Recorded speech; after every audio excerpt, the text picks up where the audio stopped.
To help us make sense of it all, Anna Dua from the NHL joins us live right here on this Friday on the Early Line. Anna, thank you as always for taking the time to be here on this Friday. Thanks for having me. Game number 1 last night, Anna, in Dallas. The Stars, in their now 3 series in this Stanley Cup postseason run, have had home ice advantage to start a series and refuse to win a game at home. Last night, though, a tough test into double overtime.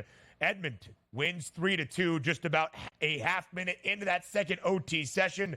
Connor McDavid nets the game winner for the Oilers as Edmonton wins game 1 as a slight road underdog 3-2. Anna, what was your main takeaway from the opening game of the Western Conference Finals?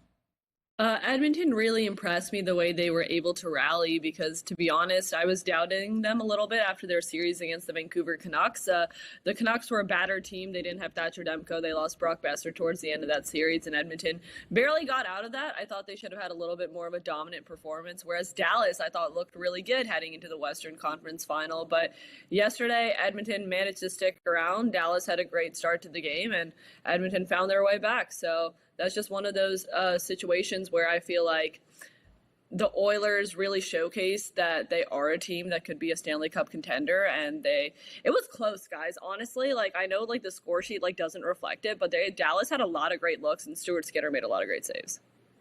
Yeah, that's always the interesting part with Edmonton for me is you take a look at the goaltending situation. If you can get quality goaltending, they are a really tough team. And as we move forward in the series, you see it in the pricing. Edmonton wrestles back home ice advantage at now a minus 200 price. Moving forward in the season, is there any panic in Dallas? As Ben pointed out, they're used to being in this spot.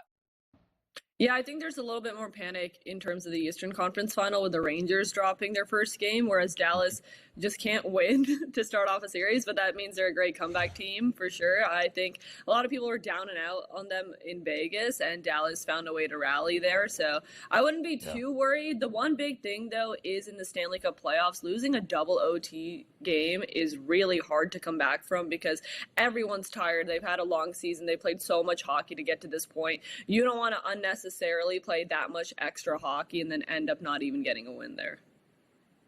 Yeah, it is really disappointing for Dallas, but to Anna's point, they dropped the first 2 games of their opening round series at home to the Vegas Golden Knights and responded with 2 victories in Vegas. So they're comfortable, but not in the best position, now being down 0-1 after losing game 1 at home. So, Anna, when you look at the Western Conference Finals overall, does Edmonton taking game 1 on the road change your outlook for the series overall? I had Dallas in 6 heading into this series. I think this series definitely goes 6 or 7. I really do think after that game, it can kind of go either way. As I said earlier, the big question mark for me with Edmonton was Stuart Skinner. I thought Jake Onger was the significantly better goalie in this matchup. And yesterday, Stuart Skinner was a big reason why the Edmonton Oilers were able to come out here with a win. Dallas allowed 2 goals. It didn't they let Dallas score 2 goals, and it didn't rattle him that much. But in that OT period, the Stars had a lot of good looks. Connor McDavid took a double minor to kick things off, and Edmonton being able to kill that off and Stuart Skinner holding down the fort, that was my biggest question mark. He kind of proved himself there. Probably the best game I've seen him play, and the confidence he's going to have for the rest of the series. Maybe Edmonton actually comes out, so I might be changing my prediction just a tad. Let's take a look at those Canadian teams in the NHL, 3 of which missed the playoffs. The Montreal Canadiens, the Ottawa Senators, and the Calgary Flames. The Maple Leafs lost in round 1 along with the Winnipeg Jets. Round number 2, it was the Canucks. So still left now with the 1-0 lead in the Western Conference Finals is the Edmonton Oilers. We haven't seen a Canadian team win a Stanley Cup since Patrick Roy and the Montreal Canadiens. Could this be the year, Anna, that we see a Canadian team lift the Stanley Cup?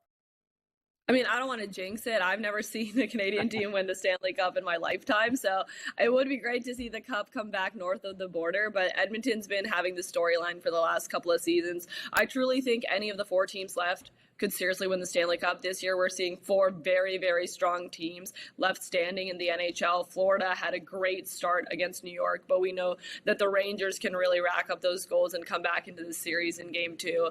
Edmonton proved themselves in Game 1, but once again, that was a double OT win against Dallas. Could have gone either way, so Dallas is right up there too. I really can't say, truly you can make a case for any of these 4 teams. It's hard to even pick a favorite.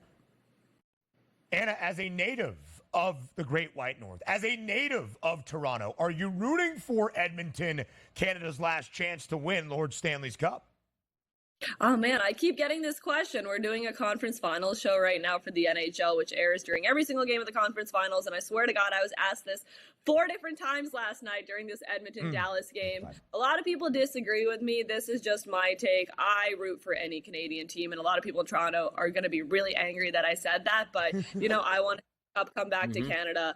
I want to see it just up north of the border. And also I root for a lot of Canadian players. Connor McDavid is from very, very close to me, so I'm rooting for him as well. So I take a look at where all those guys are from the roster because that's where the Cup's spending time in the summer.